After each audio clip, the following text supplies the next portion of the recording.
اللہ اکبر اللہ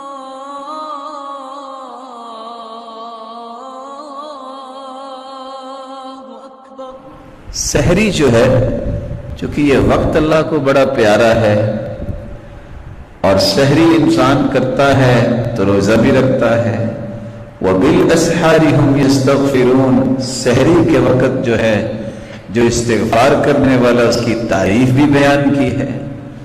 اور یہ وہ وقت ہے جب رات کا تہائی حصہ رہ جاتا ہے تو اللہ مالک الملک آسمان دنیا کی طرف نزول بھی فرماتے ہیں، جیسے اس کی شان کو لائق ہے۔ اس وقت کو بھی، سحری کو بھی اللہ کے رسول نے فلا کہہ دیا۔ صحابی رسول کہتے ہیں جلدی کرو کہیں فلا ہم سے فوت نہ ہو جائے، یعنی سحری کا وقت فوت نہ ہو جائے۔ اور یہی وہ وقت ہے، حدیث میں آتا ہے کہ اللہ ذوالجلال 3 بندوں کو دے کے مسکرا دیتے ہیں، اور جس بندے کی طرف اللہ دے کے مسکرا دے وہ بغیر حساب کے جنت چلا جائے گا، اس کا حساب نہیں ہوگا۔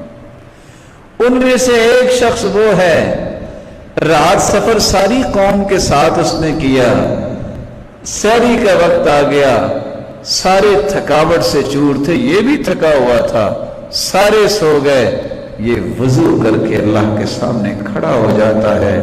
اللہ ذوالجلال اس کو دیکھ کے مسکراتے ہیں۔ یہ وہ سحری کا وقت ہے کہ اس میں کھڑا ہونے والا اتنی تھکاوٹوں کے باوجود بھی فلا حساب علیہ، یہ بغیر حساب کے اللہ اس کو اپنی جنت میں داخل فرمائے۔